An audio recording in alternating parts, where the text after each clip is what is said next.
বা আসামের ফরেন ট্রাইব্যুনালের নোটিশ পাঠিয়ে অপমানিত করেনি, তাদেরকে শোষিত করে রেখেছে তাদের অধিকারের টাকা আটকে রেখে। আমি আজকে আপনাদের সামনে কয়েকজন মানুষকে উপস্থিত করব। আমি 10 জন মানুষকে আপনাদের সামনে উপস্থিত করব।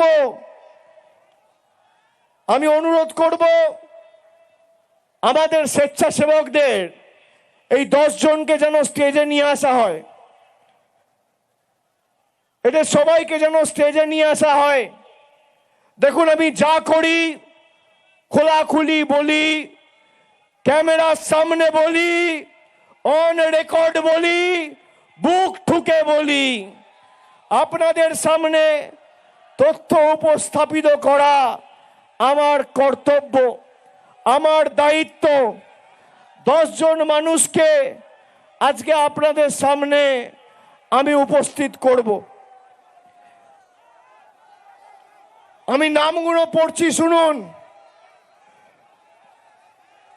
অশ্বিনী অধিকারী, শিবানী অধিকারী, কাজিমা খাতুন, আলিমান বেওয়া, মুকুল দেব কর্মকার, মুর্শিদ আলম, আবুজার মিয়া, আজিজর রহমান, তপন বর্মন। এসছেন সবাই? আসুন আসুন আসুন দাদা, এখানে দাঁড়ান, আসুন। সব দেখতে পাচ্ছেন, এখানে সামনে দাঁড়ান, আপনারা সামনে দাঁড়ান।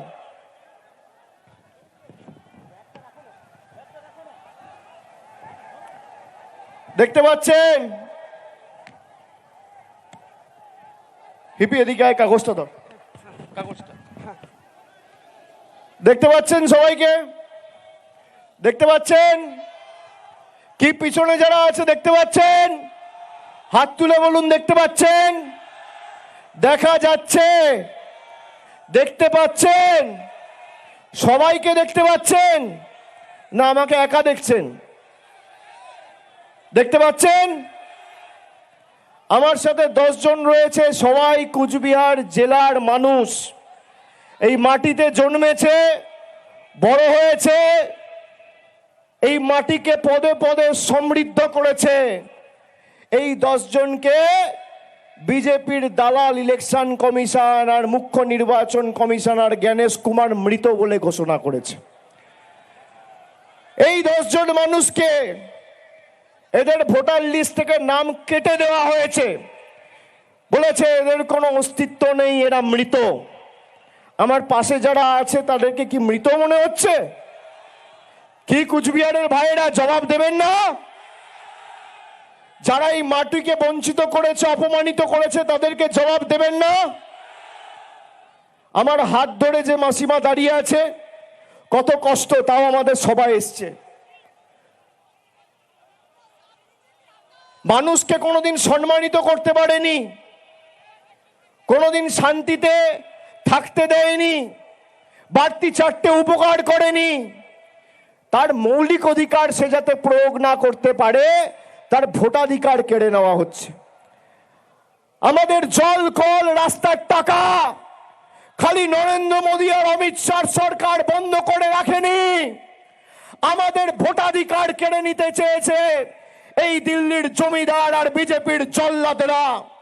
আগামীর লড়াই এদেরকে উপড়ে ফেলার লড়াই, এদেরকে বিসর্জন দেওয়ার লড়াই, এই ছাইপাস আবর্জনাগুলোকে সাফ করবার লড়াই।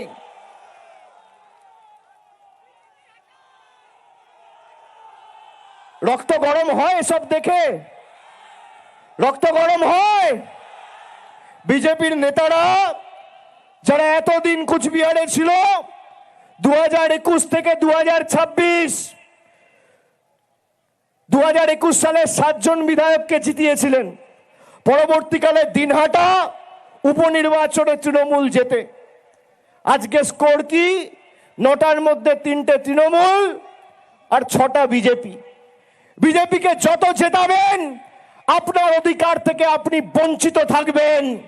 আর তৃণমূল যতদিন ছিল, সাধারণ মানুষের উপর চোখ তুলে বিজেপির নেতারা তাকানোর দুঃসাহস দেখায়নি দিল্লি থেকে হোক বা মধ্যপ্রদেশ থেকে।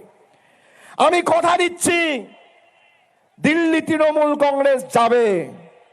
আর আজকে মাঠে যা লোক হয়েছে, দিল্লির নেতাদের বলবো খালি ছবিটা সংবাদ মাধ্যমের পর্দায় আর ফেসবুকে একবার দেখবেন, রাতের ঘুম চলে যাবে, রাতের ঘুম চলে যাবে।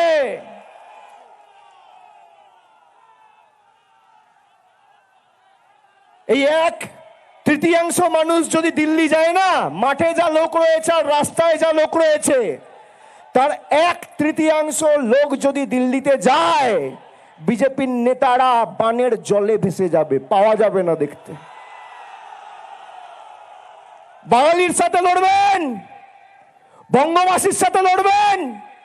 যারা আমাদের কালচার জানে না, সংস্কৃতি জানে না, আমাদের ঐতিহ্য জানে না, ইতিহাস জানে না, আমাদেরকে আপনাদের কাছ থেকে হিন্দু ধর্ম শিখতে হবে।